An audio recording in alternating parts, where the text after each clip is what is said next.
গোটা রাজ্য জুড়ে জামাই ষষ্ঠীর পূর্বাবেশ, বাজারে চলছে প্রচুর কেনাকাটা। এখন গাঁটের খুঁড়ি খরচ করে বাজারে হাত বাড়ালেই সব। বাংলা লোক সংস্কৃতির অন্যতম ঐতিহ্যবাহী পার্বণ জামাই ষষ্ঠী। দুয়ারে হাজির এই লোক সংস্কৃতি উৎসব। রবিবার জামাই ষষ্ঠী।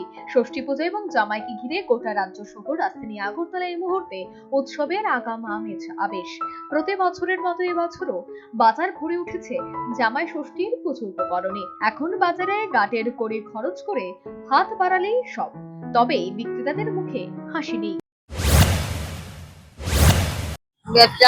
বেচা বেশি বালা না আজকা এমনি ওই তো ফুল বানাই আনছি, সবই তো আনছি। ওই দিনও বেশি বালা না, বেচা কিনিও দিয়ে বেশি বালা হইতাছে না, জাগও পাইতাছি না ঠিক মতে। ইডি বানাই আনছি মোটা, ষষ্ঠীর মোটা। মোটার মধ্যে তোমার বাঁশ পাতা, আরে বাঁশ দিঘি, তারপরে হাওয়া হলকা দিক, তাল পাতা, দুব্বা, বেল পাতা সবকিছু দিয়া 20 টাকা। আজকে বেশি ভালো হইতাছে না দিয়ে আমার অন্যের কথা কইতাম পারি না। তবে ভিন্ন কথা শোনালেন অপর পূজার উপকরণ বিক্রেতা। ব্যবসা মোটামুটি মন্দ নয় বলেই তিনি অভিমত ব্যক্ত করলেন।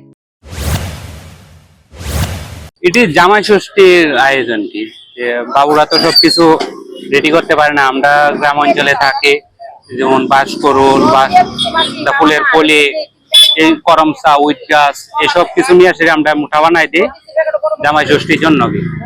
10 টাকা 20 টাকা মোটা এইভাবে বিক্রি করি। আছে মোটামুটি। এখানে আছে বাঁশ করুল আছে, উইট গাছ আছে, করমচা আছে, ফুলের কলি আছে, পদ্ম ফুল আছে, এরকম ভ্যারাইটিস তৈরি করি আমরা। তবু বিক্রেতাদের চোখে মুখে চাপা দুশ্চিন্তার ছাপ। এর মধ্যে সন্ধ্যায় বর্ষণে পূজার উপকরণ বিক্রেতাদের ব্যবসায় ব্যাঘাত সৃষ্টি হলো। তাদের মন ভালো নেই।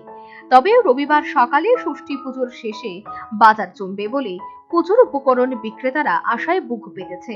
ষষ্ঠীর দিনে বাজার কতটা ঘুরে দাঁড়াতে পারে সেটাই এখন দেখার বিষয়। Bureau report, news vanguard.